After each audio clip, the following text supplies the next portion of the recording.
And we are live with another episode of BS Busters. We're at this is BS Buster Midweek Madness, and I decided to do an episode dedicated to one of my favorite RPG genres that we just don't see enough of anymore. Well, no, it's true. We really don't see this genre a lot anymore. Now, we do see the genre. We do see RPG mechanics being inserted into a lot of games. We do. But like straight up RPGs, whether they be Western RPG or JRPGs, we don't see that much anymore. And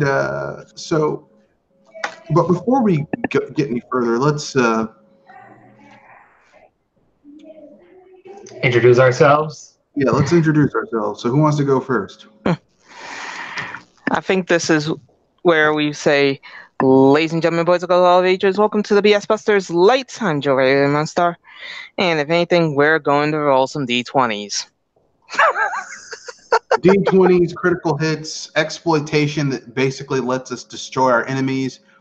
However you want to do it, we're going to get down into it. And this is Piggy Todd from Video Game Facts. And while in the middle of all the layoffs and underwhelming presentations, here we are discussing about RPGs of all types.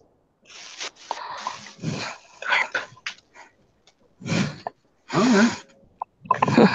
And this is Mr. Red Fox, owner proprietor of BS Busters, and let's get into it. But before we do, let's get the news of the week out the way first, because you know it happened. Right.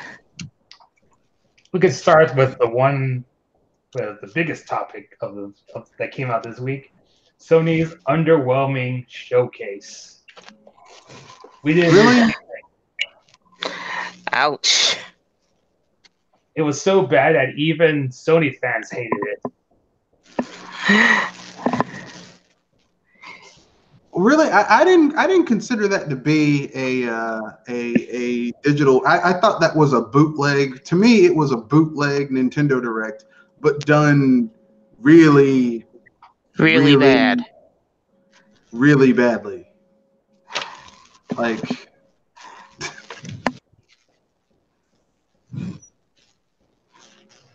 Like basically, you know, it was like a shitty Nintendo Direct. Yeah, it was a shitty Nintendo Direct, is what it was. And I wouldn't blame. And there were complaints on too many focus on VR games. Ugh. Well, that's what Sony's trying to push. They want people to get into virtual reality, VR. I don't know why, but that's what they want. I think it's simple, so they could get rid of their proprietary BS that they couldn't sell last time. I don't know about that, but that's what they want. So, hey, it's a guess. They showed us a VR Iron Man game and a VR Five Nights at Freddy's game. That's what they want. Just a lot of VR. Now, see, here's the thing. For those of you who might be listening, you might not know this, but VR has been, like, they've been trying to get people into VR for years. Like, in the 70s, they were trying to get people into VR. And even Nintendo tried to see what VR could do, and, well... it was some bullshit. I mean, basically... So basically, but just a brief history. Like the 70s, they did VR, but it was like simulators, and games, and flight simulators and shit like that were using VR technology. And then the 80s, they tried to push it. The 90s, they tried to push it. And then the 2000s, they tried to push it. And every time it failed miserably. And yet, we still have people trying to push VR. And I don't know about you, but I'm getting fucking tired of people trying to push VR. I mean, that's the flaw of humanity. They'll continue making the same mistakes over and over again until it somehow works. It's like, this time it'll be different. It's not going to be different. All right.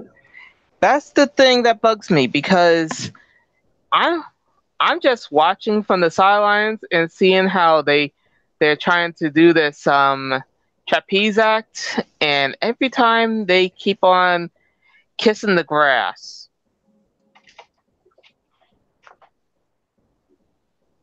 And I'm tired of people, it'll be different this time. It's not going to be different. No matter what kind of formation you pull off, you're always going to be kissing grass with this thing. All right, and I'll tell you why VR is not going to be, the big thing that everyone thinks it's going to be. And we can hear our comment section lighten up with this idea that VR is going to succeed sooner or later. Let us put some water on that. Well, the reason VR isn't gonna do what they think it's gonna do is because basically, VR isn't gonna do anything because basically, for all intents and purposes,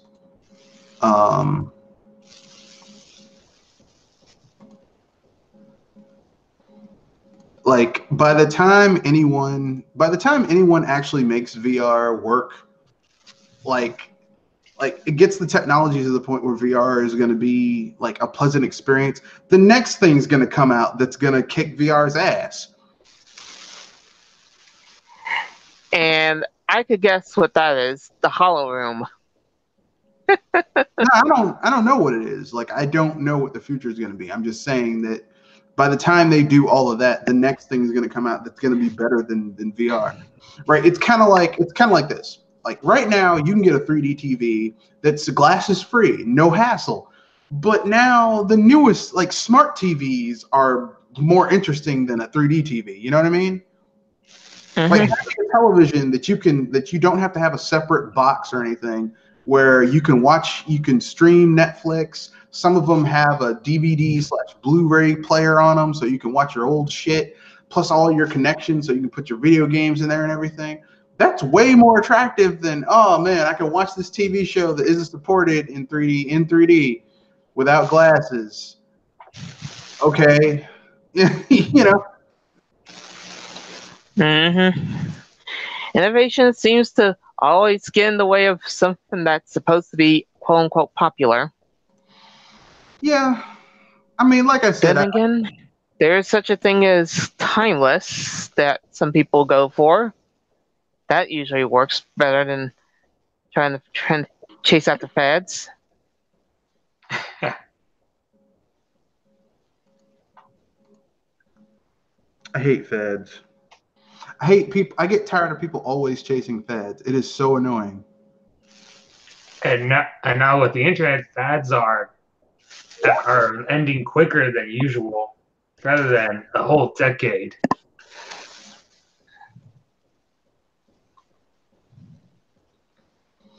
Yeah, but they chase them way too quickly. Like they're constantly fucking chasing fads, and it gets old really quickly. It's like watching American Idol over and over again, seeing who's on top, and then watching the popularity go like the stock market. But remember, the fad 5 years ago was the power of the cloud. Cloud, Yeah, and look where cloud power is getting us. Well, it's getting us Google Stadia. It's getting us Google.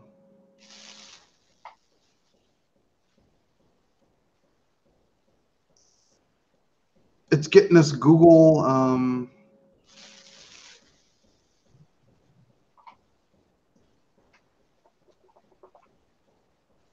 It allows us to save our images that we take from our phones.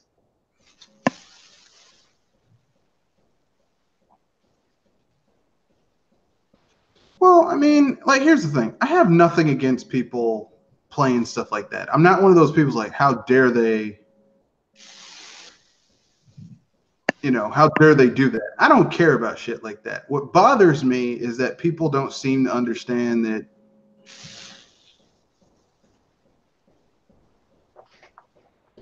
like gaming, like the cloud is not gonna the cloud is not gonna be what people think it's gonna be.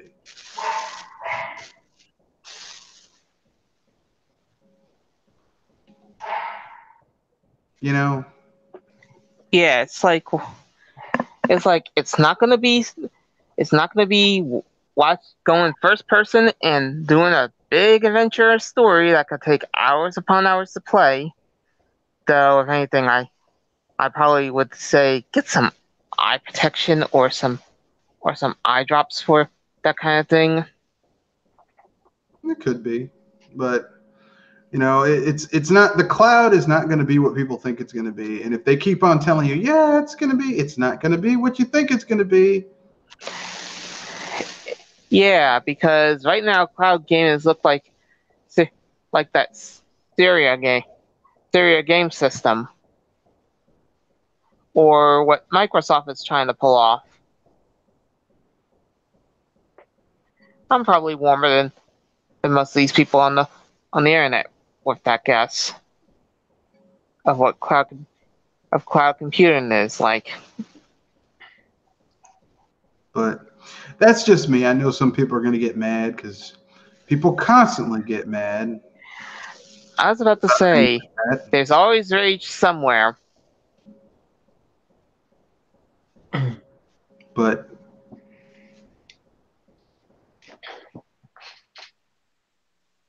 of course, I wasn't able to watch the Sony showcase because I was busy practicing for my interview this coming Thursday.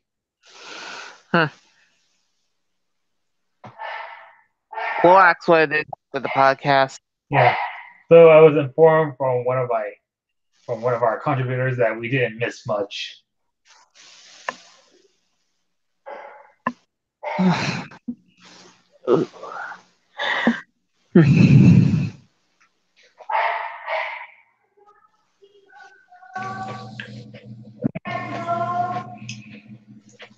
So yeah, still no word for Death Stranding, the Final Fantasy VII remake,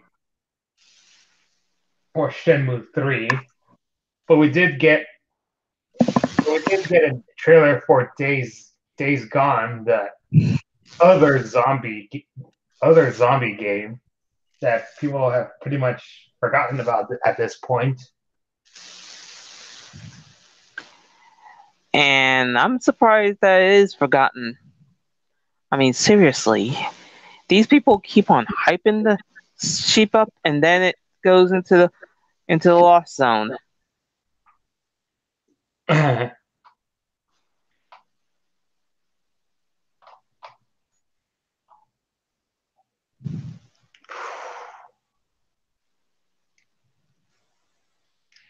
if that showcase wasn't bad enough, you also got a report about EA having more layoffs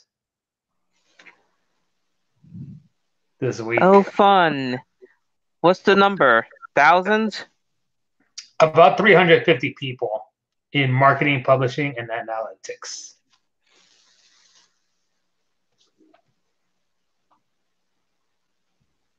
So they basically sent people away that used to market their games. Mm-hmm. There goes your advertisement revenue. Read up for more of your pocket change.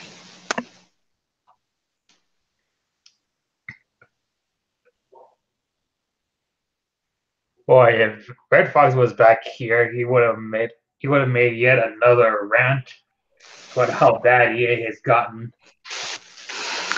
over this. Considering EA has gotten Golden Turret twice in a row, and is likely going to get more Golden Poop, I wouldn't blame him for saying that it's EA, everybody rants about it, and then why is nobody surprised when they do more beep like this? Oh yeah, because people like the world around us are buying their beep.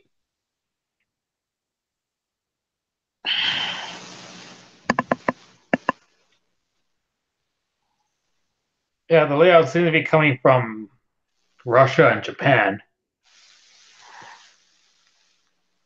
Russia and Japan. That's Yeah. some interesting targeting. Yeah. And in other news, just checking through YouTube a bit. Anthem is still trash. Sorry, got dropped. Probably because of all the BS that's been flying around. We were just talking about EA's layoffs. Well, I mean, like I said, someone had to suffer. Someone had to pay. You know? And oddly, it was from Russia. And Japan. Yeah. Someone had to. And EA's offices in Russia and Japan. Someone had to take that. Someone had to take the fall. And clearly, it wasn't going to be the people in charge who put this bullshit in place. We wish, but it won't happen. So,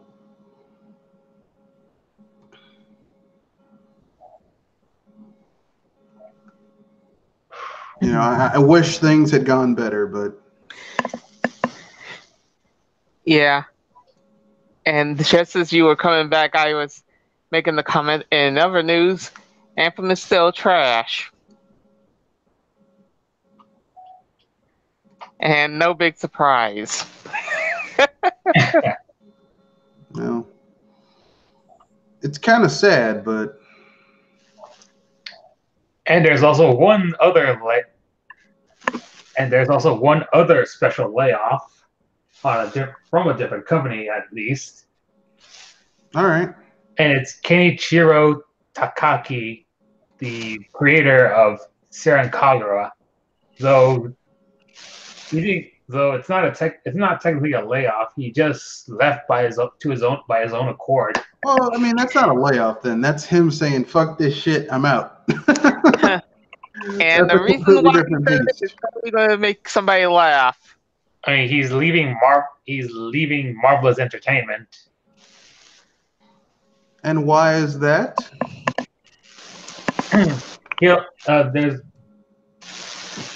There's supposedly an article that's coming out soon that'll further explain why he left Marvelous. Some are speculating has more to do with Sony's PS4 censorship policy.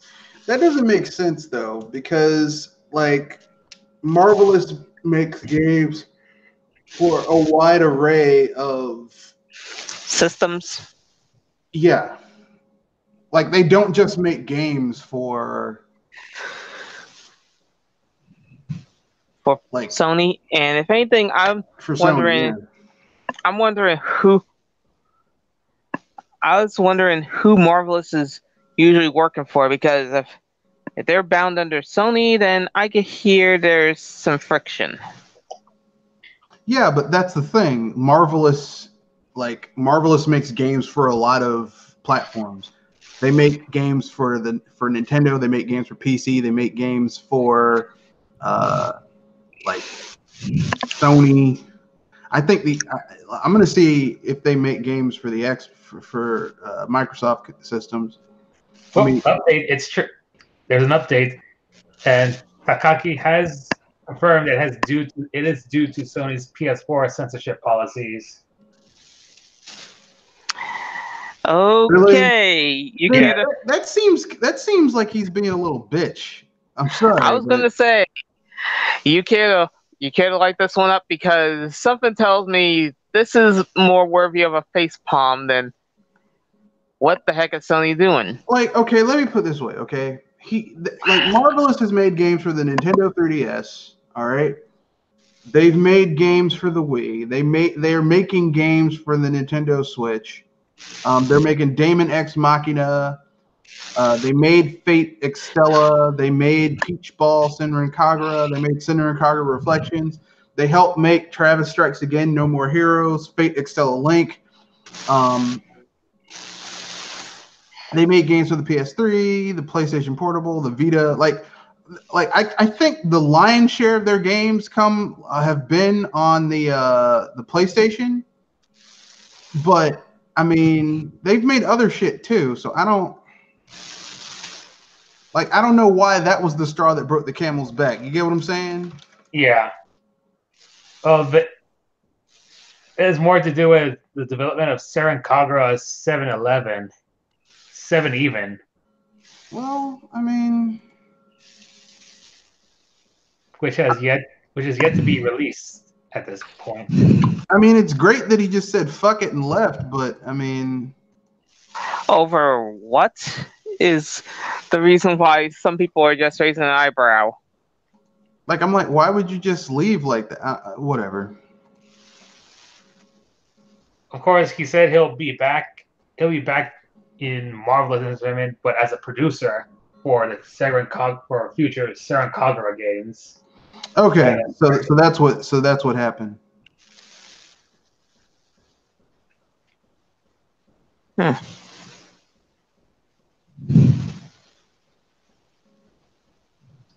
course, Alex has made an article about him being a Sony puppet since he refuses to release any of the mainline Senran Kagura games on Nintendo platforms, and instead give Nintendo fans sloppy seconds by releasing spin-off titles. That's strange because aren't there like a lot of Senran Kagura games that came to the 3DS? Yeah, but some of them were spin-offs. Yeah, but I mean, haven't there been mainline titles that came to the 3DS? Yeah. Then his argument holds no merit. It is foundless. I mean, before Takaki sold his soul to Sony, probably during yeah. Now any respect I was hoping that he'd get out of pulling that off is gone. I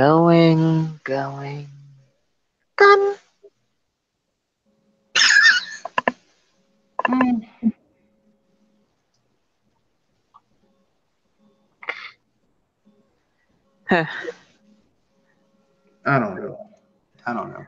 Like, I've never been that into Senran Kagura, so I don't never really care either way. No, I just don't care either way. Like, I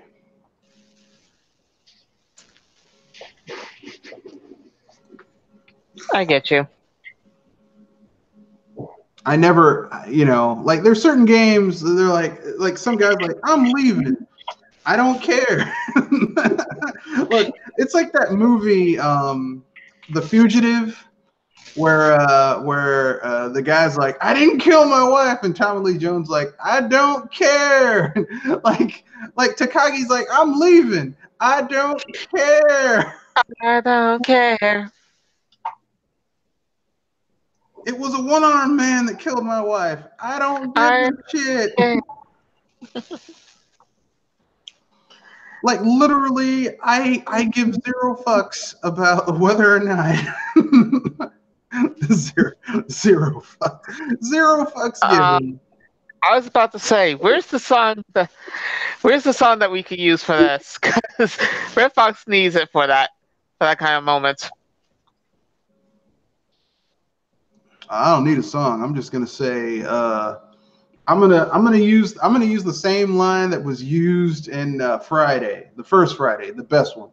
It's like, I'm gonna remember that. Take a picture. Take a picture right now. Make a note. I don't give a fuck. I don't care. I do not care. I don't care. Like the people at EA, I feel sorry for those people because basically they're taking the fall for BS. For other people's fucked up shit. That's not cool. Yeah, that deserves more of a spotlight than what one person is doing with their BS. But I mean, this dude. Well, they're censoring my game. You mean your game where you have underage girls fighting each other and stripping down while they're fighting? Well, yeah, because he's known as the big boobs producer. Oh God! I mean, I'm supposed to care. Like, I don't give a shit. I don't care. I'm sorry. I do. Like, look. Like, here's the thing. Okay, I'm all out of fucks left to give. Okay. Sorry, I'm all out of fucks. You got a bucket of Fs, and you gave it all to the EA employees that got fired. Well, I mean, I didn't give any to them either. It's just I legitimately feel sorry for those people because they're basically being scapegoated so that other people who are the real cause of the problems can keep their jobs and get their bonuses. So I feel sorry for them. But as far as this dude, yeah, they're censoring my game. Fuck your game, man. Literally, I don't care. I don't care. I give no shits. I mean, but here's the thing, and don't think, oh, well, you're just a Nintendo fanboy. No, I feel the same way about Sakurai when he was like, I don't like the way people acted about Brawl, so I'm gonna nerf Smash for Wii U, Smash for 3DS. I don't give a fuck how you feel about it. You got your feelings hurt. You're a grown ass man. Man the fuck up. Okay. The main thing, somebody was smart enough to use that for their advantage. I mean, they did call out how toxic people are when they get salty on losing in Splatoon. So all I'm gonna say is this, man, like, oh, they sent. Look, man, you make a fucking product, all right, and if the board that like certify, if the platform that certifies your product says, hey, could you clean it up a little bit? Could you clean it up? You can either not sell your product in that market or go someplace else. Like, here's the thing, okay? It's not like Sony's the only console in town. They aren't. So get the fuck over yourself, bitch, and man the fuck up and stop acting like a bitch. I'm sorry. Was that too harsh? Calling a grown-ass man a bitch? Usually, only if they are real, if they show real incompetence. But if a dude is like whining, complaining, oh, I don't like, they censor my game. There's other, like, okay, let me put it this way, okay? Let's say hypothetically speaking, you lived in a small town and there was only one store in that small town. And it was kind of like a Walmart, but not a Walmart. Okay, let's call it BOGOs. Okay, and they were like, I make a product, I want to sell it in this town, but they won't carry it.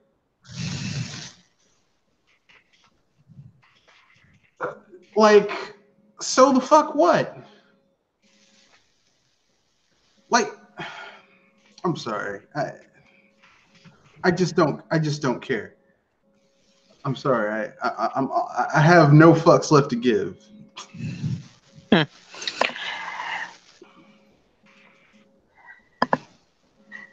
Well, if your bucket of Fs are depleted, why not we replenish them with something more enjoyable? Yeah, let's get to the main topic, which is RPGs. We're talking about video game RPGs. The only RPG we aren't talking about, the only RPG that we're like, you know what, we're not gonna touch it. The only RPG genres we're not going to talk about are RPG genres made by Squaresoft, Enix, or Square Enix. Those are off the table. Okay, we're not going to talk about your Final Fantasies, your Dragon Quests, and beeping no Kingdom Hearts. Kingdom Hearts is not an RPG, so we don't even have to talk about it anyway. I know, but I was remembering that people are calling it an RPG, so if anything, by nipping in the bud. I'm going to tell you why calling everything an RPG is bullshit. Because I remember when I used to rent video games when I was a little kid, and you'd go to the RPG section, and the RPG section would have like they'd have The Legend of Zelda: A Link to the Past in the RPG section, or Zelda: Ocarina of Time. And some of us thought, really? I'm like, seriously? I mean, aren't Zelda games adventure games? Well, I mean, they're action adventure games. They're slight puzzle games. They're exploration games. But never have I been playing Legend of Zelda and been like, yeah, this is an RPG. I mean, you are playing a character, but Link, despite all of his abilities and the shit he can do, doesn't have much personality on his own. I was going to say, no personality of his own. He doesn't have a party to go with him, usually. He doesn't. And his stats don't increase just through his own efforts. Like, you can go out in Hyrule Field and kill thousands upon thousands of enemies, and Link will not get any stronger. You'll collect a lot of loot. You'll get all the rupees you want, and heart pieces and arrows and bombs. It's great for shit like that, but you're never gonna get any stronger. You're never gonna get any, like, you're not gonna get experience like that. Link gets stronger by finding shit. That's his. Hey, I found a shield, or hey, I found a heart piece. He's a leader. He finds shit and then he gets stronger. So The Legend of Zelda is not an RPG. I'm sorry. I know people just like The Legend of Zelda is not an RPG, Kingdom Hearts is not an RPG. And it's the last time we'll mention a Square Enix game in the RPG portion. In that case, the RPG that I remember fondly that is outside of that realm would be Baldur's Gate. Oh yes, always a good one. I've always been kind of a fan of Baldur's Gate personally.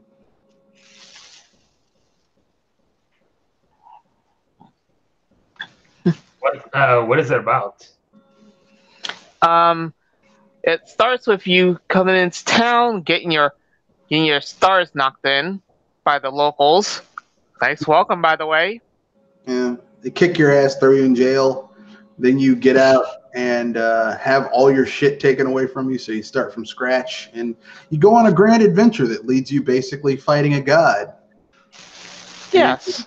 Losing. Don't you go back and... Don't you go back and claim your revenge against the village that... You can do that. I mean, you don't have to. You can. That's the wonderful thing about Western RPGs is that there's just so much choice involved. Like, you can basically in Baldur's Gate, in a lot of the early D&D based video games, you could basically go into a neutral area like a town or a village or an outpost, pull out your weapons and just start attacking people. Now, here's the thing though. Just because you can do that doesn't necessarily mean the people you're attacking are low level. Because sometimes you do that shit and you wind up fighting someone who has way better stats than you thought, and they kill your ass. I'm going to take this. Yeah. Why but you know the cleric of the Dwarven god Clangeddin? Die, bitch. Oh, God. Oh, shit. God damn. Yeah. And sure, if you're one of those evil characters, and you do stupid stuff like that, be ready to have your rear end handed to you on a plate. Yeah, I mean, it could happen in those types of games, and I've always been a fan of it. I'm like, yeah, die. I've never been like, oh my god, how could they do that? But anyway, so Baldur's Gate 2 is even better than the first game. It's more polished. There's cooler shit involved in there and stuff like that. And it picks up right after the first game where you fought a god and lost. You have to escape out of a jail where you're being tortured.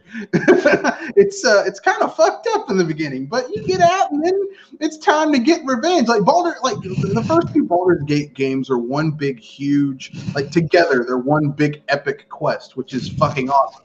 where your choices matter and your character decisions really, change up what's happening. Another good game that I remember playing was the Temple of Elemental Evil from Troika Games. They would later go on to make such titles as Vampire the Masquerade, Bloodlines.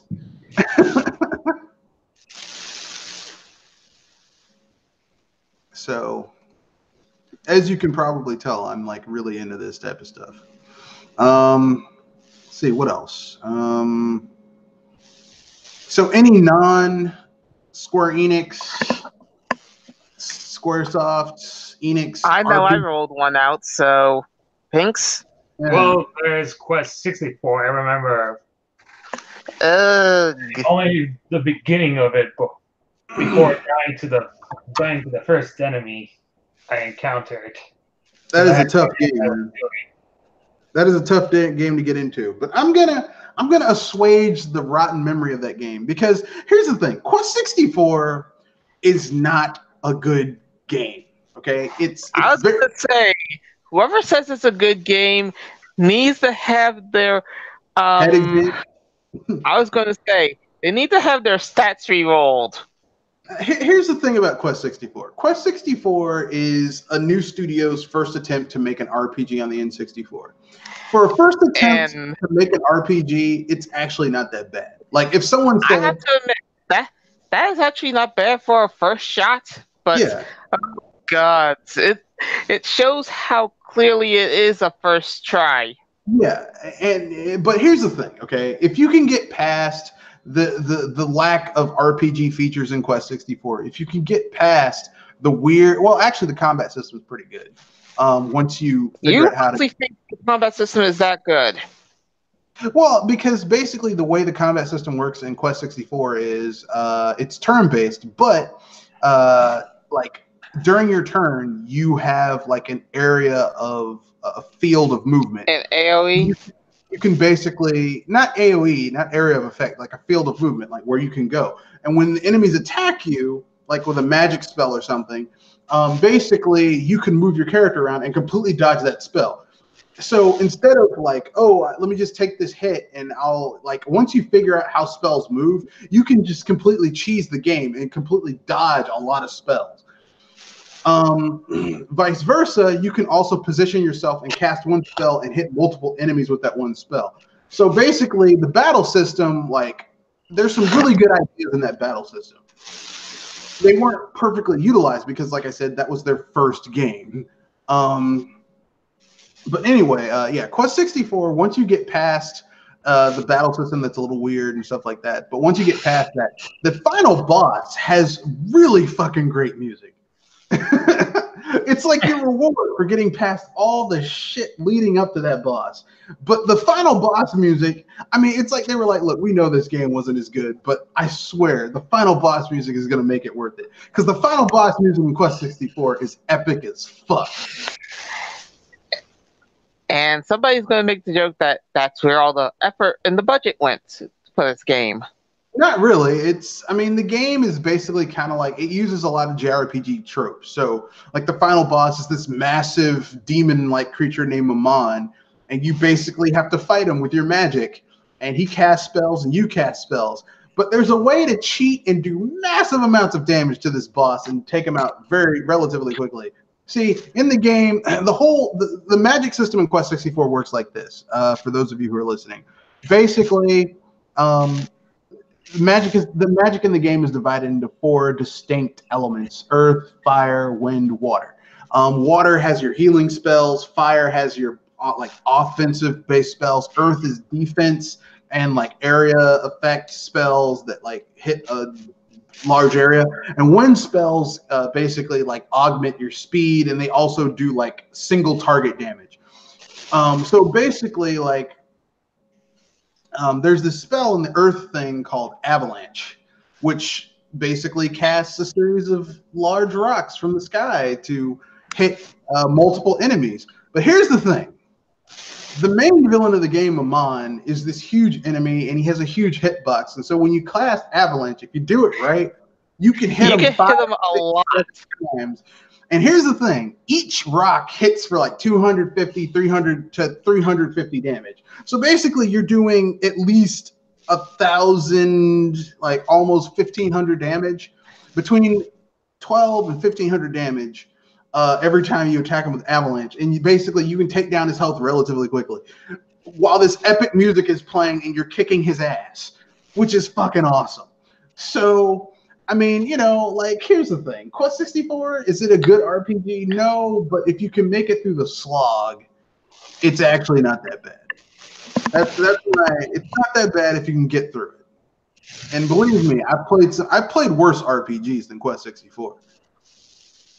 I mean, I would say Final Fantasy 13. Sorry, is worse than Quest 64.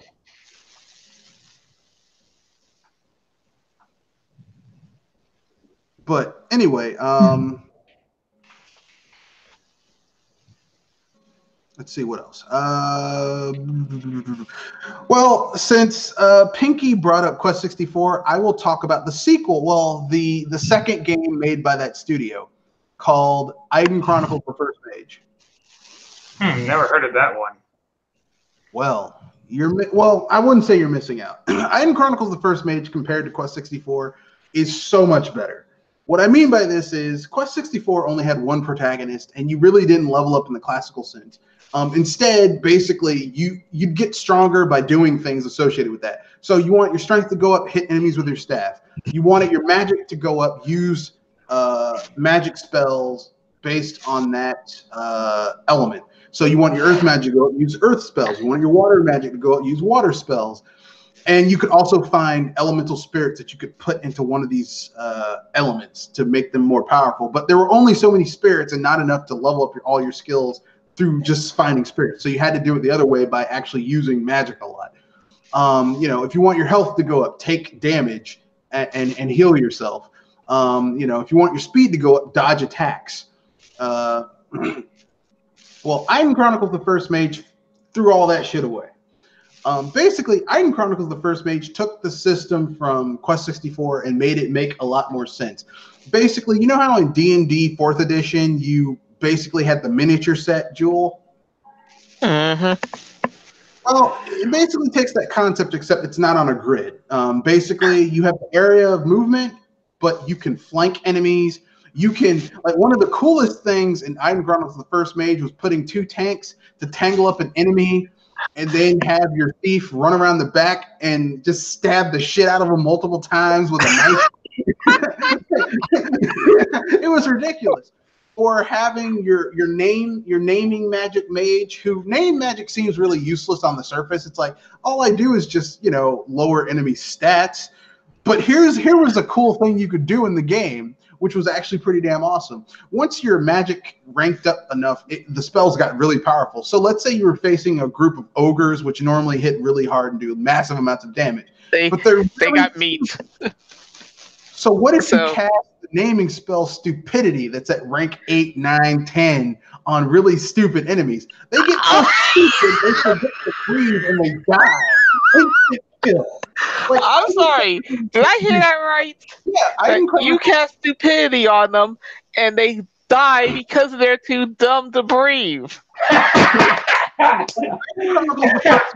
Shit like that going on. Iden Chronicles: The First Mage, your main character named Alaron had the ability to learn all other magic disciplines. He was like a super character. Like, he could learn all the other magics. He could use any weapon. Like, he was a super character. He started out kind of shitty, but he got more powerful as time went on.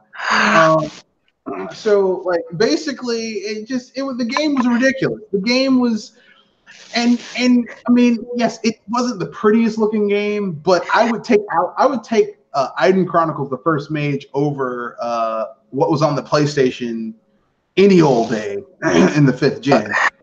Sorry, I'm trying not to laugh because you gave me something to really laugh about all day now. I mean, seriously, that kind of stuff. You have to have a real love of games in order to pull off something that funny, and not have it be taken lightly, or have it be done with a straight face.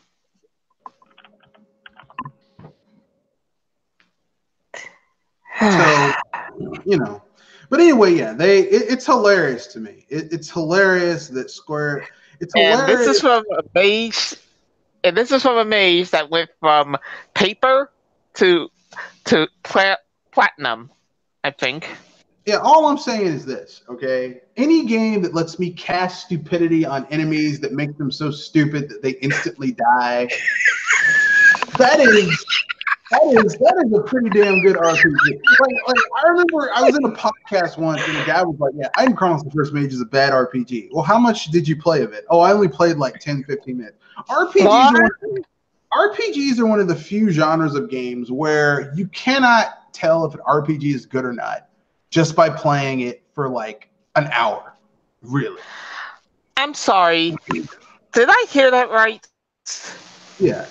Like 15 effing minutes. Well, he said like 10 or 15 minutes. Like, here's the thing, okay? Like, RPGs, you have to put in at least 12 hours. At least You have to 4. put in at least 12 hours. Well, I mean, for really good ones, at least 12 hours. Like, if you're playing Chrono Trigger, right? Like, Chrono Trigger is not that good in the first 3 or 4 minutes. And in the first, I would say the first hour is not that good. Really, Chrono Trigger doesn't start to get good until... I would say this is the reason why I say that.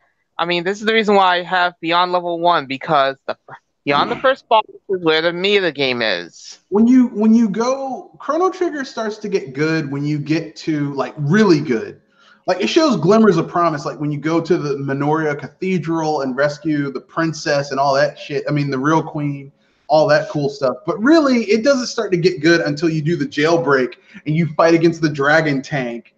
And you have that epic scene in the trial. Like, that's when Chrono Trigger's like, oh shit, this game's way deeper than I thought. You have the trial and all the shit you did and what you thought was just, I'm just fucking around in the tutorial level.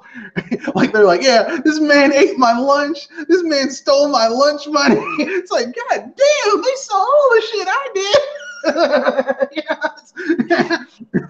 But that's the last time I'm going to mention a Squaresoft. I was going to say that you pulled that yourself. So Yeah. Bad. But anyway, yeah. So I mean, Iden Chronicles, the First Mage, pretty damn good. Way deeper than most people might think.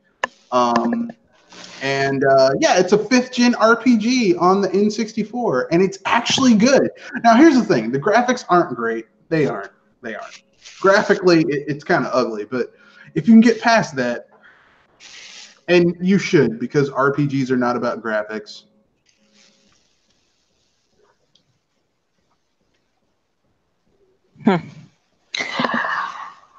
Sadly, if only people could understand that line. Yeah. I've got something that's RPG related and involves classes. All right. Apparently, there's this trope where the wizard class is superior to the knight class in terms of growth, experience growth. Well, it's kind of true. See, here's the thing. Warrior classes in the beginning of D&D are really good because basically they have a huge amount of health and they can fight. They can take a hit and they can dish out damage as well. But here's the thing. Once you get to end game, the warrior class is pretty much fucking useless unless they have really powerful weapons. Whereas a wizard, even with not very powerful equipment, who has access to high-level spells, can do massive amounts of damage. Like unholy amounts of damage to large swaths of enemies by themselves. And that's why basically, like, you need both classes, especially in the beginning of the game. You need warriors. Like Jewel will tell you, and when D&D first started, like a wizard had like 1 or 2 hit points of health in like 1.0. like you could breathe hard on a wizard and they probably die. But once they reached level 20, which was the max level back in the day, level 20 was the max level for every character. Once you reach level 20 for wizard, These motherfuckers. Oh god. Wizards could cast spells that could destroy entire cities. Okay? They could cast spells. They could do a wish spell and bring someone back to life whole and healthy. Here's the thing. They just use that one spell. They could rest, do a long rest, come back, have that spell back again for the next time. It's like, goddamn, you brought that dude back to life. Yes, I did. I am Amgar, the wizard. I made that up. So basically, that's the thing. Magic users are insanely powerful, especially if they're utilized properly. Here's the thing. With a warrior, it's all about what their equipment is. With a wizard, it's all about how well you use the spells you have. For example, if you're a mage who specializes in spatial stuff, all you do is bags of holding and create little pocket dimensions for bags of holding.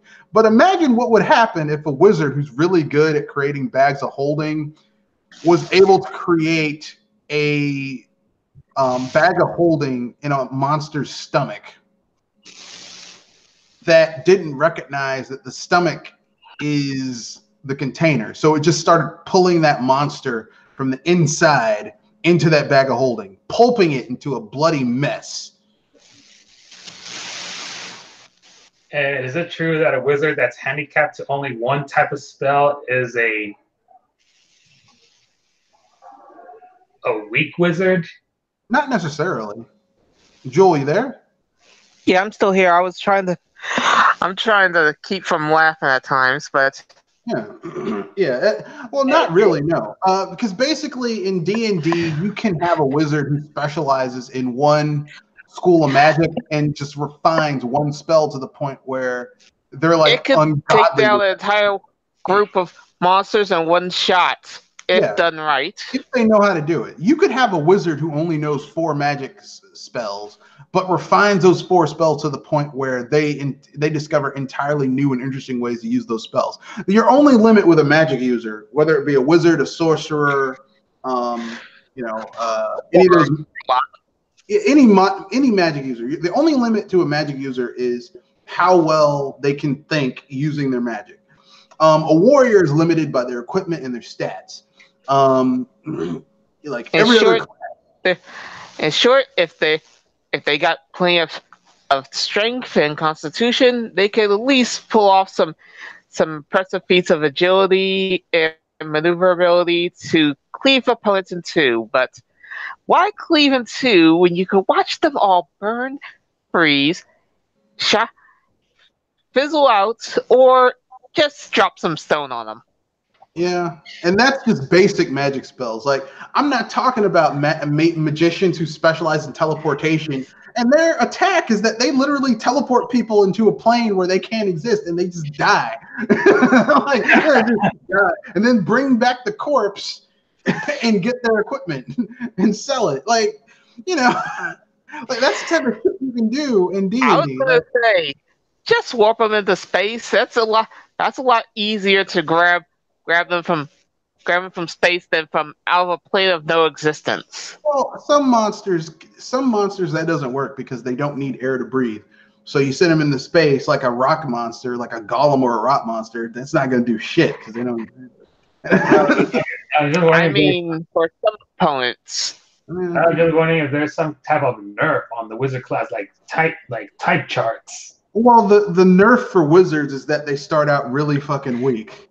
I was gonna say that's the nerf. Yeah, Red's right, because most wizards and special energy users, they got paper for defense. Yeah, wizards, but I'm talking about type charts, like electric, fire spells not effective against certain classes, or there are certain enemies have high resistances or are immune to certain types of magic. If you're fighting against a fire dragon, obviously fire is not going to be what you would use against a fire dragon, unless you're using a magical flame that is of a nature that is anathema or anathema to what that dragon's power base is. Yeah. So if you're using the power of the blue flame, a flame that's so cold that it can freeze shit. Yeah, you're fighting a fire dragon. That dragon's fucked. But I mean, typically that's like a special flame, a special spell that normal wizards wouldn't have access to. Normal magic users wouldn't have access to. That's something you got from a side quest or a special quest or whatever. But anyway,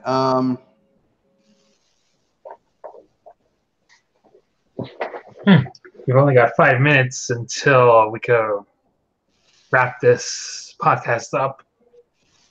Really? I thought we didn't end until let me check. It doesn't end until 9:30. Oh. It's 8, almost 8:30 now. 8:25. Oh, yeah, but I want to say that there's other RPGs that we could have went into.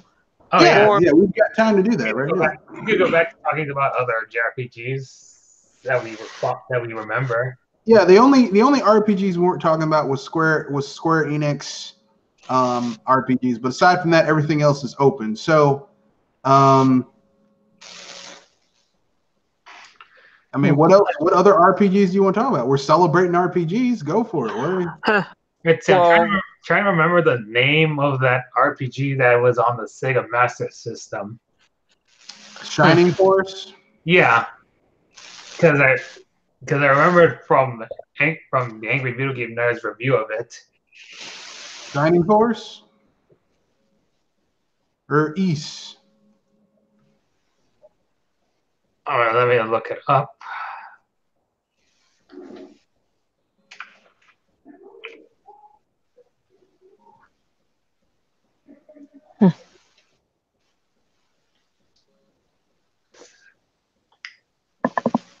I know it was posted a few months ago.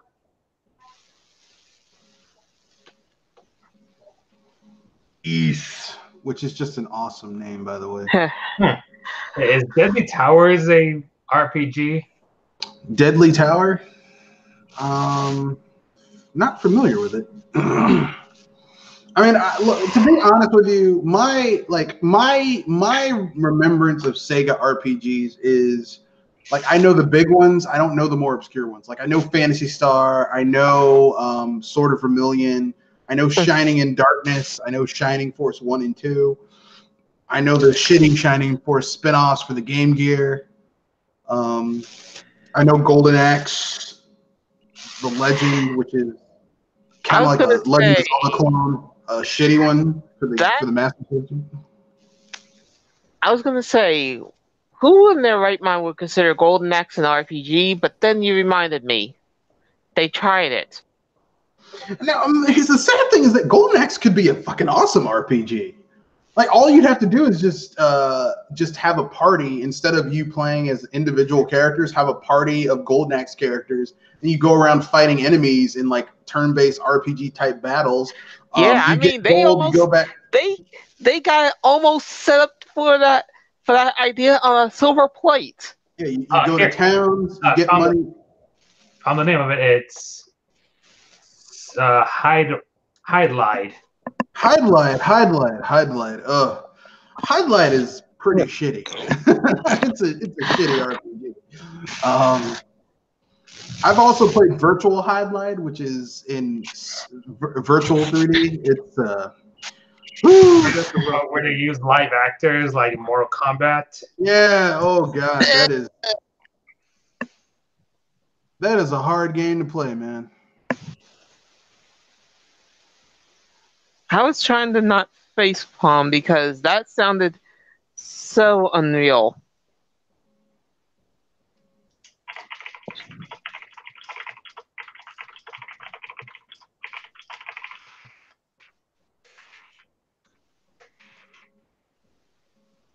But anyway,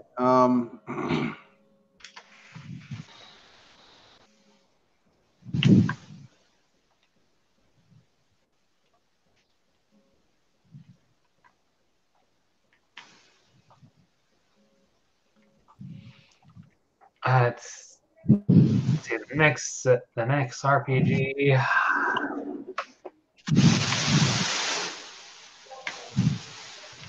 anyone here ever played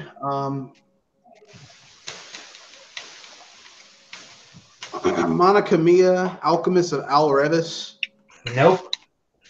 It's in the Atelier series from Koei Tecmo, but it doesn't have a little kind of anime moe girl as the protagonist. It's basically this school setting where these students are in this school and they go on little quests and missions, except they're called assignments, like class assignments and homework. But it's it's the same thing, just different naming, just different terminology. And it's actually pretty good. That's pretty neat. Yeah. It's the main character is this guy who he basically. Well, I'm not going to spoil it because the spoiler, the story of the game is actually pretty good.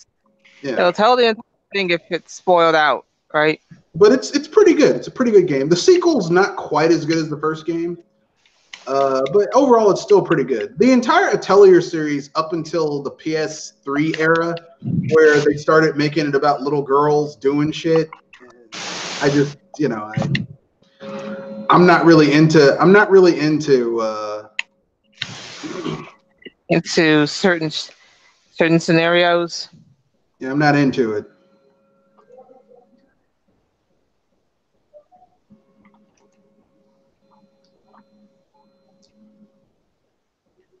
But that's just me.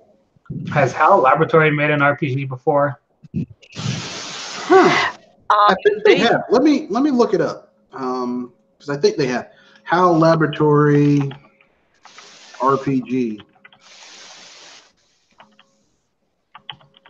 I was going to say that they dipped into a little with one of their side games, but yeah, they helped with Earthbound, Mother 3, Arcana, Alcahest. I'm leaving the Pokemon games out of the equation, but there's like 4 of those. Wait, 1, 2, 3, 4, 5. No, 4. So, yeah. But they did Arcana. Arcana is this first-person dungeon crawling game where essentially you play this summoner who also is a fighter, who your party members, occasionally you'll get another party member, but your other party members are instead elementals that you summon. So you can get like a fire elemental, an earth elemental, a water elemental, a wind elemental that are basically like your party helpers who can kick ass and take names. Alcahest is kind of like it's, if I remember correctly, it's kind of like a Gauntlet clone. It's not really an RPG. It's not really an RPG in the classical sense because there's no like leveling up there. Yeah, it's an action game. It's actually pretty good, and we all know Earthbound's an RPG. I mean, any game that lets you beat the shit out of people just for random reasons is totally worth it. And then, of course, we have Mother 1, 2, and 3, aka Earthbound. Like here in America, we never really got Mother 1 until Earthbound 0. But I mean, for me, Earthbound is the one that takes the gold. Yeah, Earthbound is the one that I played. Earthbound's the one I grew up with. Earthbound is the one I own, so that's the one that I give a shit about. I don't really care about Earthbound, Mother 3 or Mother 1. People are saying that until you play all the Mother, you haven't realized what Mother 2 is like. No, I've played the first Mother game. I got a fan translation years ago and played through that one because they hadn't translated it. And then I played Earthbound 0 and I realized overall it's pretty much, it's like, here's the thing. Earthbound 0 is really archaic.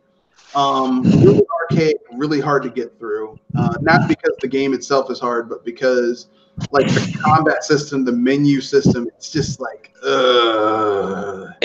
this could be easier. Right? Like the same shit that makes like the kind of archaic, old school gameplay style of Earthbound 3. Mother. Earthbound, the original Earthbound for the SNES, Mm-hmm. that you think is like kind of old compared to the other RPGs on the system. Like, it's worse for Earthbound Zero, aka the first Mother game. And Mother 3, I've played, and I'm gonna say something that's sacrilege for a lot of people. I don't think it's all that good. Well, Japan will agree with you on that one. I mean, Mother 3 isn't terrible, but it's not like, oh my god, this game is like the best game ever. I mean, it's like, okay, let me put it this way. Is Mother 3 as good as the first Earthbound? I don't mean Mother 1. I mean, the Earthbound that came to America? No, it's not. It's okay, but it's not, it's not the sequel I would have done had I been in charge of the story for Earthbound.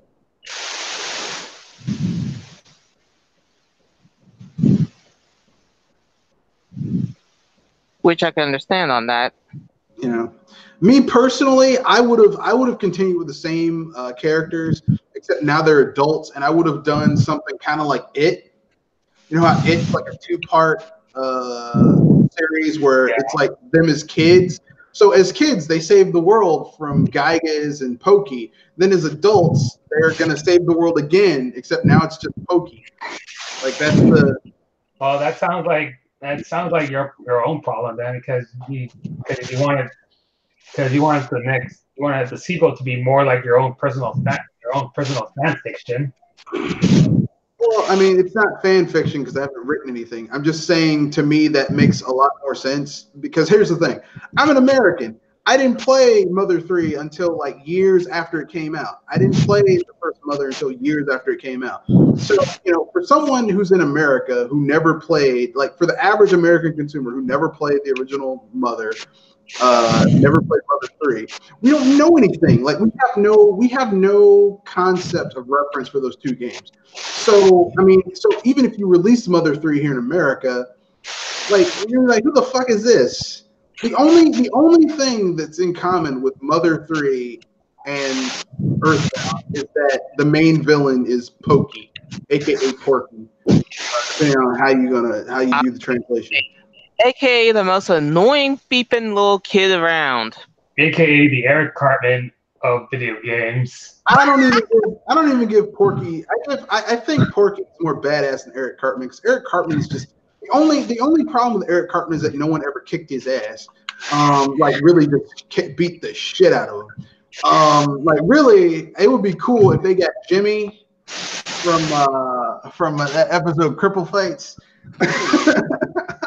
That is it. I don't care what anyone says. That is a brutal fight right there. Oh, it's great. But anyway, yeah. Porky is seriously fucked up. So yeah. But anyway, there's almost no connection between the two aside from that character. So it's like it doesn't even feel like it's set in the same universe, aside from like graphical stylings. And like I said, like and the only thing connecting between Mother 1 and Earthbound is Gygas. Well, I mean, to be honest with you, the first Earthbound kind of feels like a prototype for the one that came for the SNES.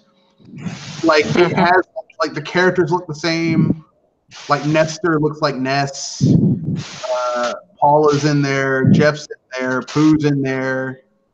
Mr. Saturn's in the game. Really, you don't even need to play the first Earthbound on the NES. It's like a throwaway game. And Earthbound 3, like I said, there's no as an American, unless you went through extraordinary means to play the other two games that were never localized, you have no reference for them. So I'm saying that if they were going to do a sequel to Earthbound, and Shigesato Itto's like, yeah, well, we don't need you to make a sequel. We can just get the guy who wrote the translation in America for the American Earthbound and for the localized, and we'll just do our own sequel, which sometimes works well and sometimes poorly. It works well, like in America, where this guy basically had to take the writing of Shigesato and he basically created Earthbound, which I think is a pretty damn good game. Has great writing, interesting characters. I mean, how many video games let you fight a pile of barf? Virtually zero. How many games let you go inside and fight the equivalent to the KKK with baseball bats and psychic power? None, damn it, except for Earthbound. But anyway, yeah. Like I said, that would be because commercially that would work because people know who Ness is, people know who Jeff is, people know who Paula is, people know who Pooh is. It would who these characters are. Yeah, it would totally work if they just like I said, if they did a sequel to Earthbound and they just like, oh, they're now adults and they saved the world, but their lives kind of suck. So now they have to recapture their own internal childhood magic while facing off against an old foe. It's not Gygax, it's Porky. It would totally work. But that's just that me. Sleeping pig. that son of a bitch. But that's just me. So anyway, let's see, what other RPGs can we talk about before we can wrap things up?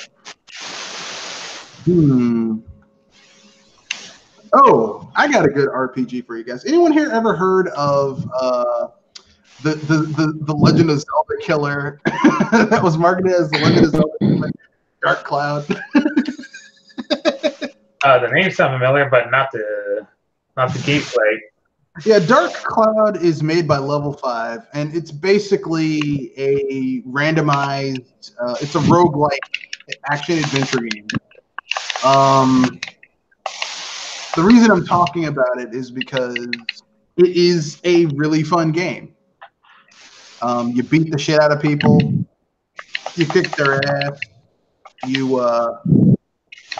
The first Dark Cloud is kind of like it's not really an RPG, but the reason I talk about the first Dark Cloud is that they made a sequel that's more of the same. But then they made a third game that took the tropes of Dark Cloud, but made it more of an RPG where you had levels and experience and all that fun shit. The name of this game was called Road Galaxy. And it's pretty damn good. Has a great story, interesting characters. I've got like 3 copies of this game. It's so good. So, yeah.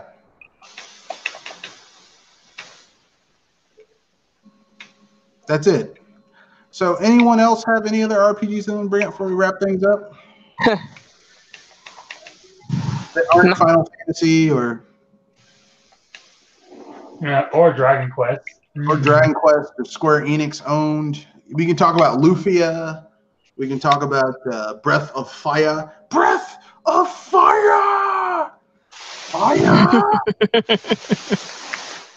Every time I hear that title, it just reminds me of that song, Night O' Fire.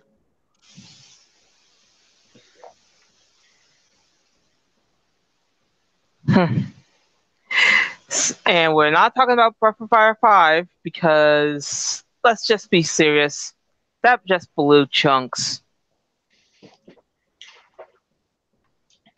Oh, we could talk about the Mega Man Battle Network and Star Force games. Those are pretty damn good. I was going to ask, do you consider those RPGs? I mean, they're action adventure games with RPG elements, but for a lot of people, for them, they're RPGs. Like, because the later ones, you actually can get experience and level up.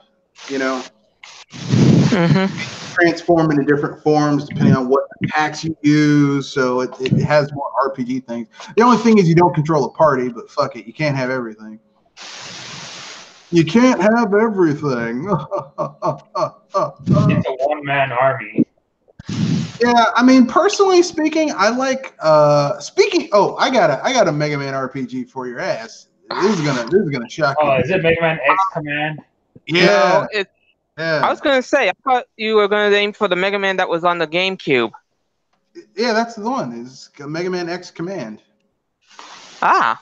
Mega Man X Command is this. Well, it's basically like it's an RPG. Like you get a party of characters. There's Mega Man. There's Zero. There's Axel, and some other characters. There's this guy named Steel Massimo, dude named Spider, who disappears, and then you get another character to replace him. It's actually a pretty good little RPG. I personally like it a lot. It's a little short for an RPG. Like you can beat it in like 20 or 30 hours, which I know some people will be like, what do you mean? That's long. 20 or 30 hours for an RPG is kind of short.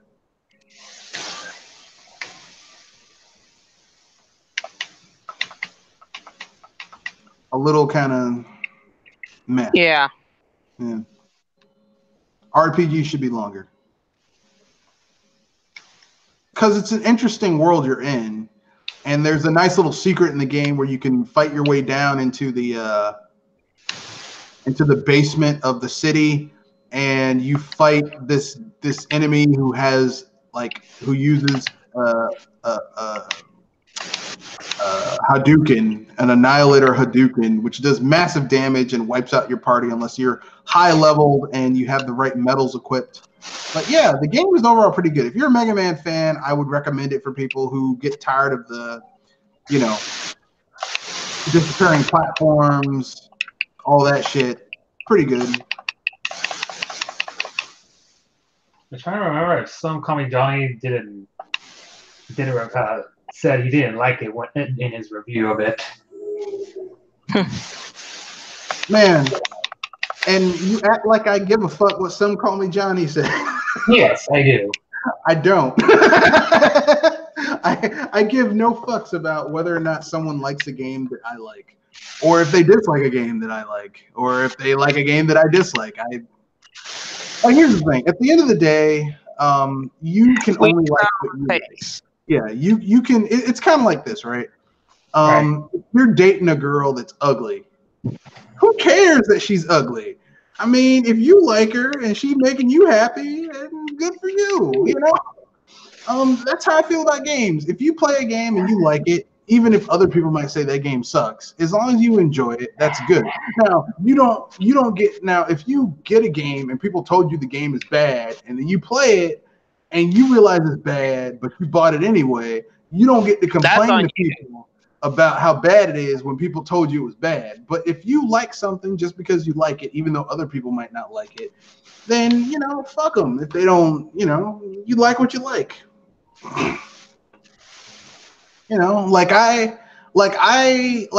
Here's the thing. There are tons of games that people say. Like I said, a lot of people don't like games that I like. Like I like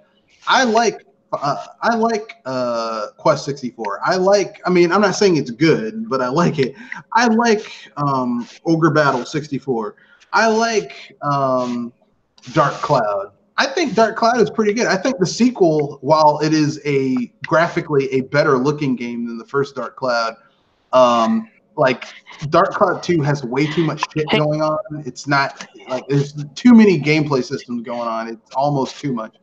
The first Dark Cloud is just enough for what you need to do. Because basically, the first Dark Cloud is kind of like a how can I put this? It's like a modern interpretation of ActRaiser. Like you have the portion of the game where you go into a dungeon and you fight shit, and then you have the portion of the game where you build a city. I'm like, wow, that's actually quite nice.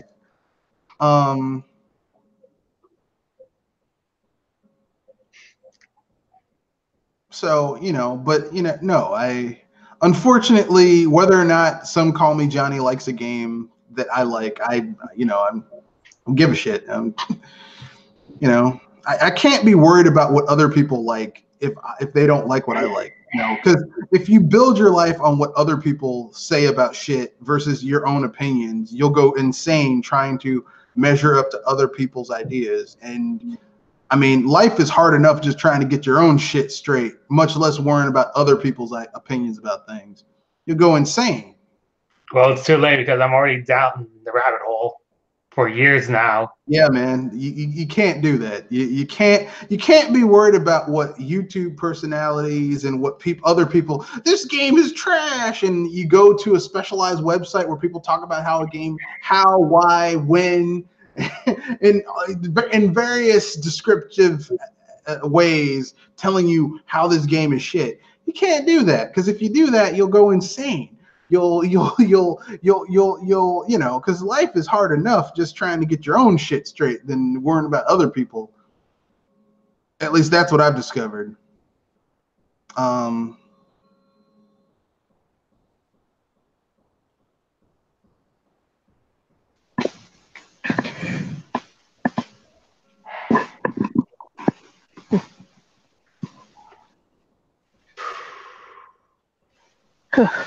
So, anything else? Any other RPGs in our minds? That's a little tricky. But then again, the only one I could think of on the spot would probably be what was it? The most recent one that I got would be Monster Hunter Stories. And that's a mixed game for me.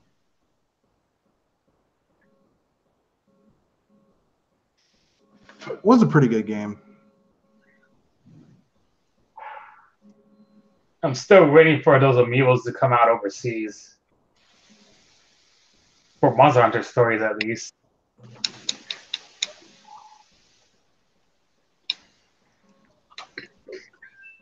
Well, have fun with it.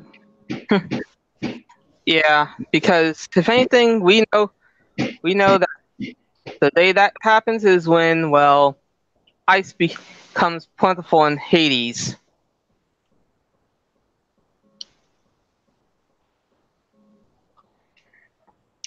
Well, whatever works for you.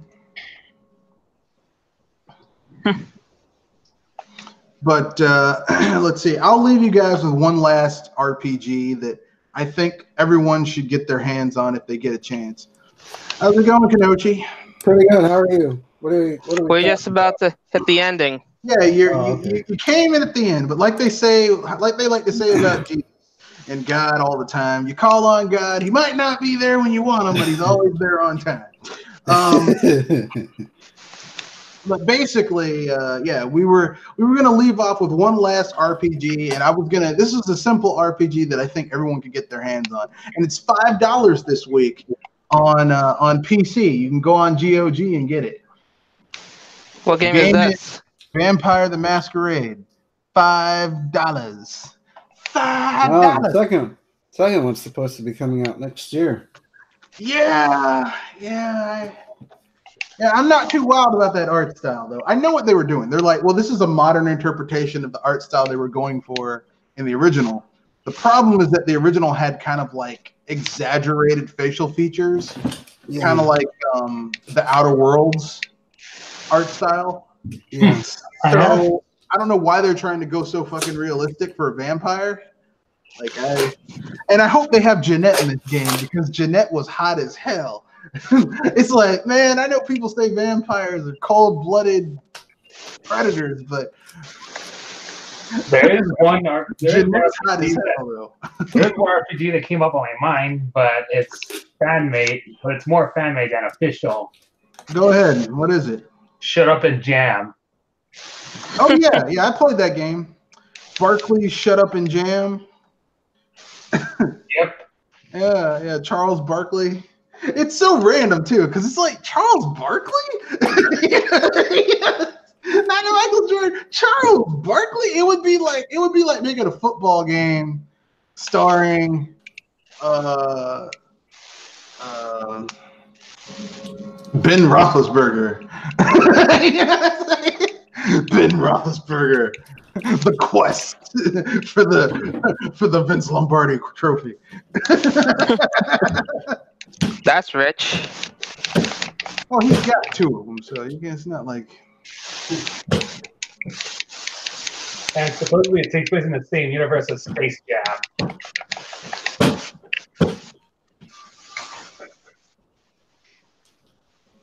And I don't know. You didn't really like Space Jam, Mr. F.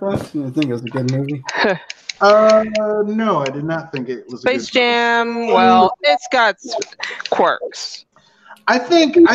Here's the thing: if what brought down Space Jam is that it's a live action movie. If Looney Tunes wanted to do an hour and a half, just straight up animated movie with the Looney Tunes characters playing basketball and doing hijinks, I probably would like it better. But because it's live action, it's not that good. There's only one film that has live action and cartoons that work, and that's Who Framed Roger Rabbit. Roger Rabbit, yeah. That's it. That's the only.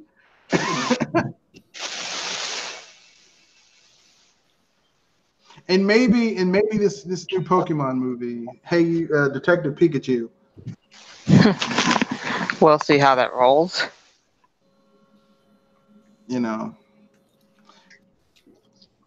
But every other thing that I've seen that's like.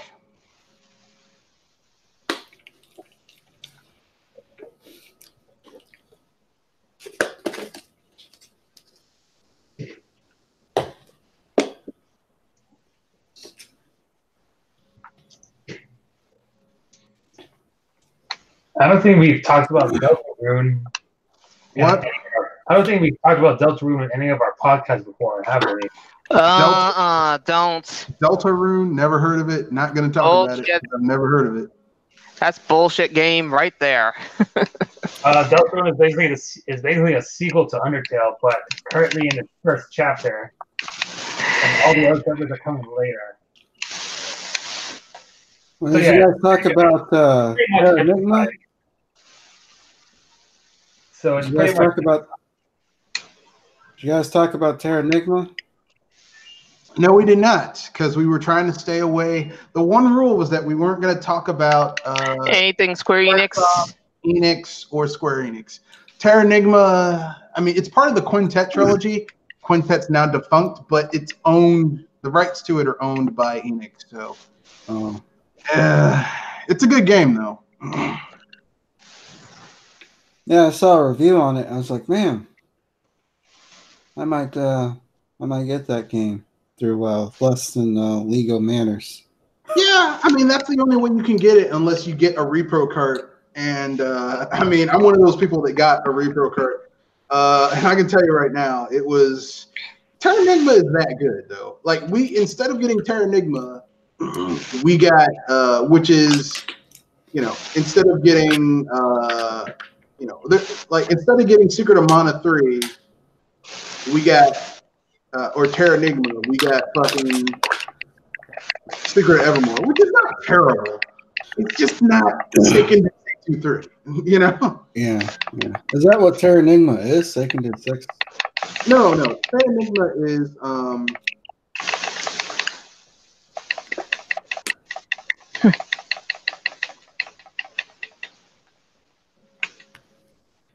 It is in English. There is an English version of it because it was released in Europe. Terra Enigma. Well, Terra Enigma is an RPG. There's experience. You level up. You don't really control a party. You do level up. The only downside about Terra Enigma is that, much like most of the Quintet trilogy games, like the first Quintet trilogy game is Soul Blazer, and that game has an ending that's bittersweet as fuck. And then you've got Terra Enigma. Then you've got Illusion of Gaia, which has the best ending, the happiest ending of all the games, but it's still kind of shitty. And then Terra Enigma, which has an ending that's like, yeah, damn, that's dark. Yeah. You save the world, but you win absolutely nothing. How fun.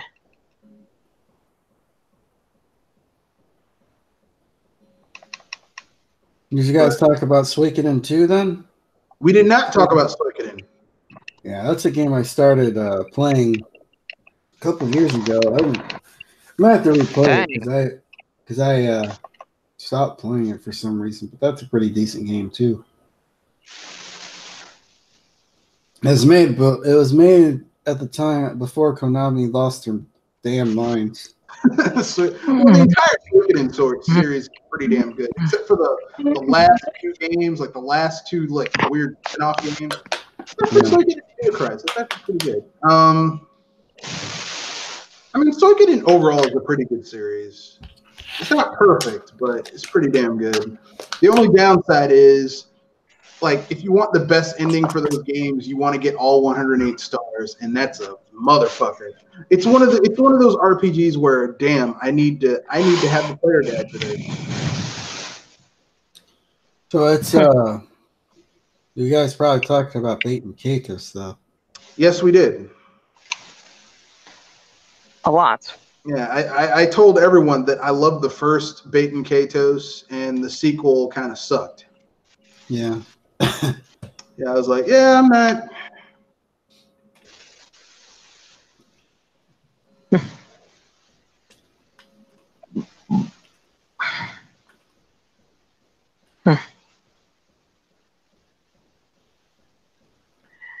And I think somebody dropped. Yeah, Pinky. So did anybody check Fuck out that. that PlayStation Direct on Monday? We talked about it, and let me say it sucked.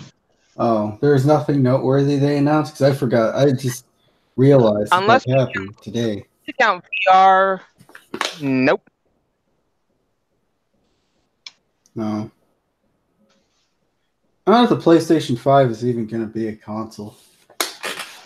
If it turns out to be what was it Google's trying to do, I wouldn't be surprised. Well, Google's trying to get Stadia off the ground. It's a streaming-only platform. Apple is basically doing streaming, but you can also download the games you buy from them and play them offline, which is a smarter option. I think Google will probably offer that next year. You can buy the games as well instead of just always, streaming them and play them offline. They still have to have hardware capable of playing those games. Well, I mean, yeah, but I mean, before you use, that'd be a pretty easy, that'd be a simple plugin because Steam does the same thing. Like, it scans your PC when you install it to make sure you can play. Because if you try to play something that you don't have the specs to run, it'll say, "Are you sure you want to do this? Because your PC is kind of a piece of shit." I mean, it doesn't say that, but basically that's what I mean, that's fine. I don't think that's a bad thing. I think, at least until things get better, at least have that option. At least get that option. I mean, I know that streaming and downloading is going to be the wave of the future. Kind of like how, Netflix rentals used to be a big thing, and then and then Netflix with their DVDs. And now it's streaming. Like, physical media is becoming less and less a thing, unless you're like an ultra collector. Like I collect vinyl. I mean, I like streaming, but I also like my vinyl. But here's the thing: if I was counting on the only way I'm going to listen to music is through vinyl, I would only listen. Like, I have like 80 records. I would only listen to 80 fucking records. Well, no, vinyl isn't cheap. If you know how to get it, you wait for sales, you budget it, like sorry about that, guys. Like, my computer got too screen. Yeah, that happened. Not with mine. My thing just dropped because I'm listening to all my other thing. Vinyl prices, because I get my vinyl through a record shop. Yeah, like basically, depending on how much you want to spend. Like I've gotten records for like $50, $60, which I know some people would be like, that's expensive. But I've also spent less than that. Like right now, you can get the Beatles' White Album for $32 and some change, which is pretty damn awesome. And that's the 12-inch cut too. You can get Queen, A Night at the Opera, for like $17.89 plus $2.99 shipping. So basically a little under $20. Oh, that's crazy. The Beatles' Abbey Road new vinyl. This is new print for a little over $20. Like, so vinyl, if you know what you're doing, is not Like, that's not really expensive. Because, I mean, think about it. If you got a Blu-ray Deluxe of that same record, you'd spend $30 or $40. You spend more on Blu-ray. Yeah. So, I mean, vinyl is about, it depends on how you get it. Like, here's the thing. Vinyl, you're always going to have to, vinyl's always going to be special order. That's the way I see physical media going. It's not going to disappear, but it's going to be like, okay, I want this game physically. Well, you can special order it physically. It's going to be a little bit more expensive. Like if the game normally retails for $50, $60, it'll be like $65, $70 physical. But maybe they add some bennies. Maybe you're like, well, hey, it's physical, so it comes with a little player guide that actually looks cool, has some cool shit to it. Yeah. And the thing about streaming movies is there's a lot less variables versus streaming a game, because you have the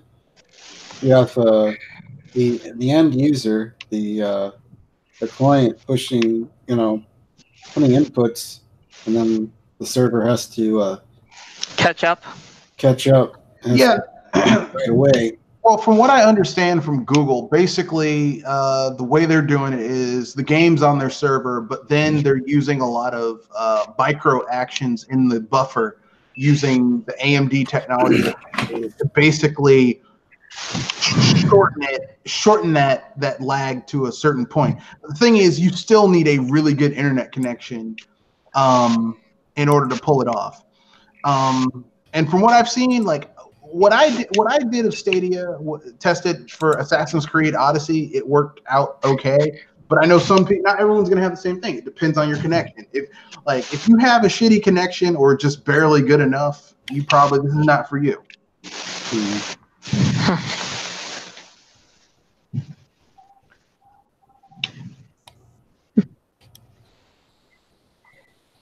Just remember, what's your flavor? Yeah. But I don't think it's fair to always treat people like. I don't think it's fair to just say, well, I'll never, because here's the thing, okay? If you say you're never going to go with streaming, look, if Nintendo's next console is streaming only, or if they heavily want you to use streaming, like they go out of their way to make things first available streaming, and then physically down the line, 6 months, a year after it comes out. I mean, if you want to play that damn game, your ass is just going to have to go with it, Yeah. And I know people are going to get angry. Yeah, how can you do that? Yeah.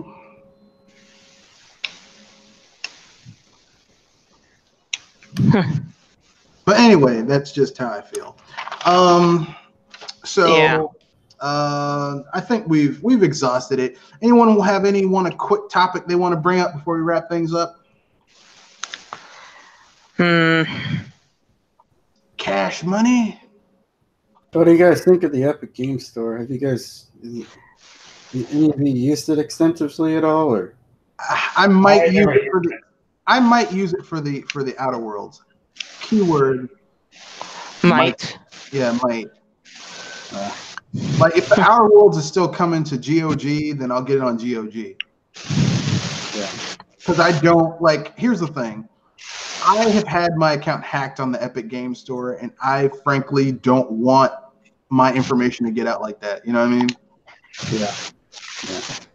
Yeah. So that's why you either use prepaid cards or you buy it somewhere else and then just put just put the key in the Epic, if they have that feature. That's not the problem. The thing is like with Epic, it's all even if you want to launch the damn game, you have to go through their launcher, because I got that game, that Orson Scott Card Metroidvania game where you get the power suit thing. It's like basically a Metroid knockoff, but with a dude.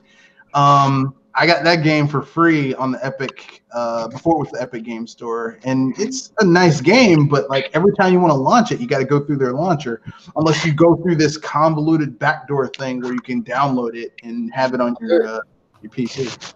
Well, there's a way to. I know there are certain games like Steam games. There's a way to open up games without using their launcher. Yes, there is, but I mean, like I said, it's kind of convoluted. So, I mean, my point is this: Epic Game Store, they're trying to take on Steam, and Steam could squash this shit really fucking quickly. Like I said, all we have to do is come out and say, "So, you guys want to play with exclusives? Okay, let's play." We, Steam, within the next 2 years, are coming out with Portal 3.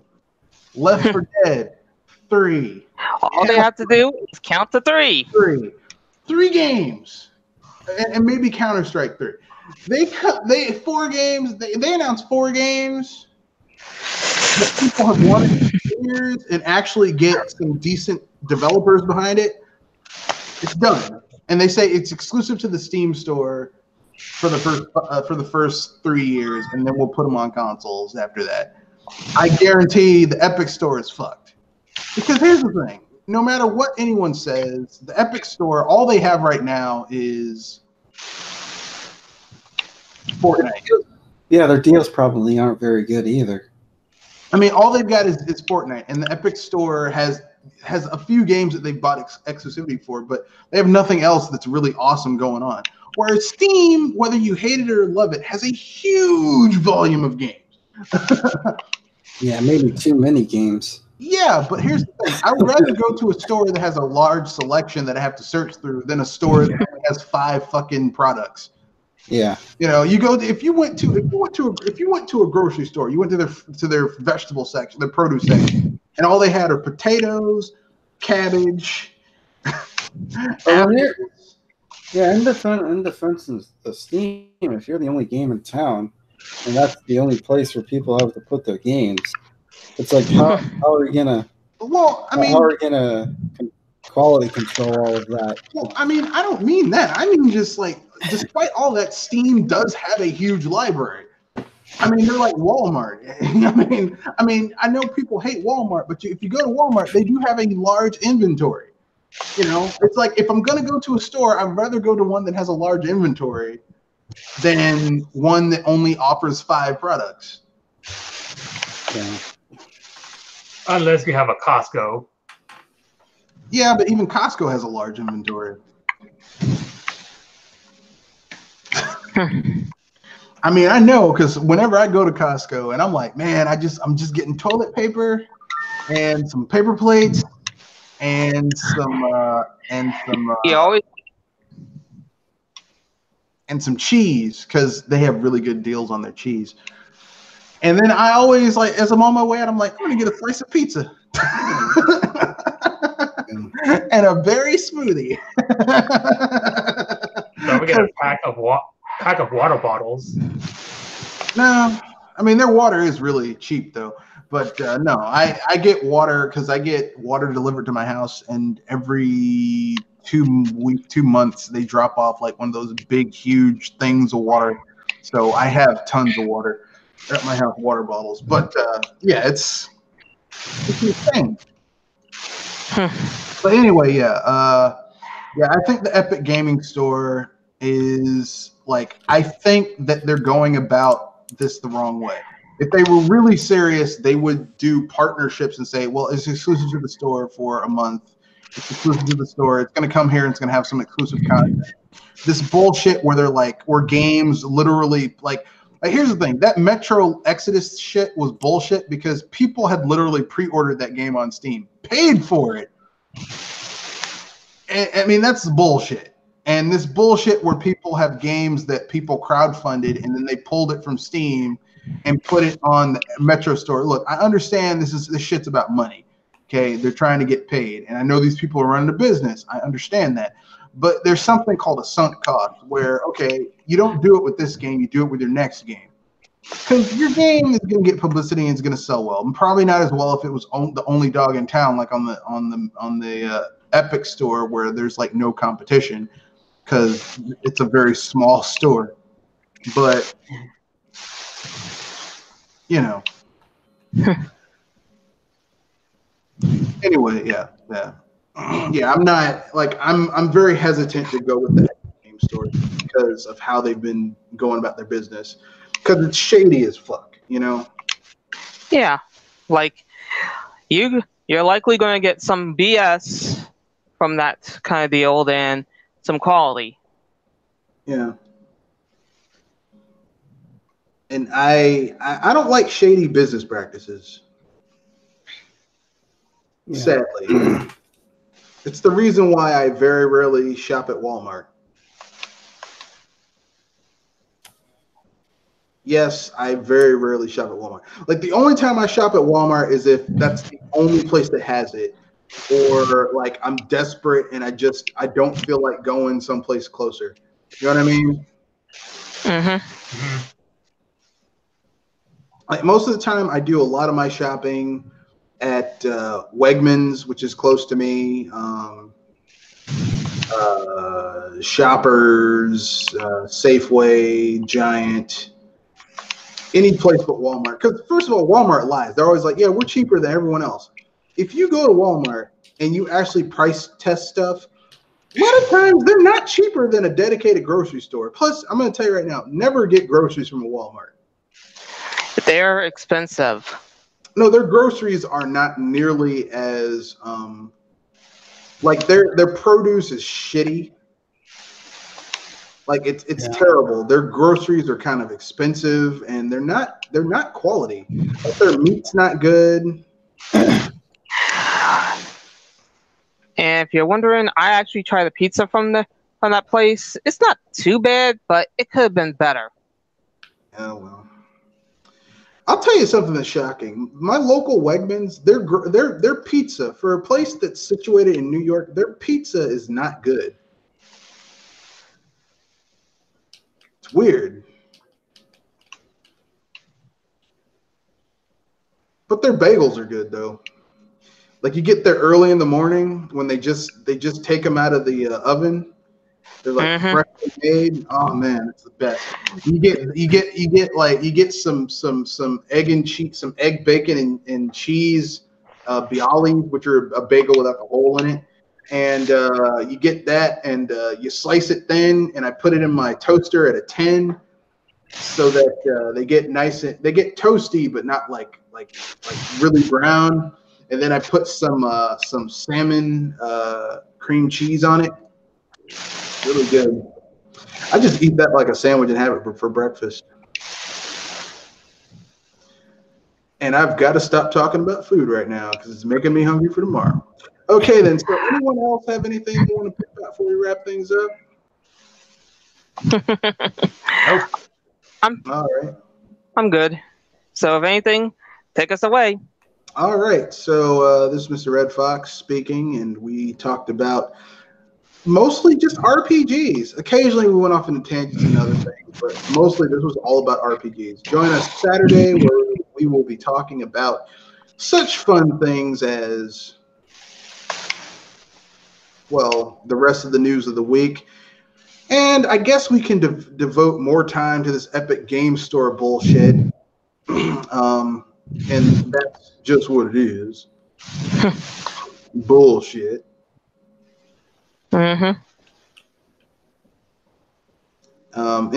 You guys don't want to pimp out anything? Yes? Nothing? I'm pretty much good. All right, so that's the end of the podcast. Remember, rate, comment, share, subscribe. If you would like to be a member of the BS Busters podcast, you would like to jump in, give your 2 cents, talk about a topic that's video game related, you can reach me at Matthew Wesley at Mr. Red Fox 91 on Twitter. You can also send me an email on Mr. Red Fox bsbusters@gmail.com. That's all lowercase. Shoot me a message. We'll get in touch. I'll get in touch with you. You'll get in touch with me, and we'll work some type of thing out. So with that being said, that's the end of the podcast. Peace.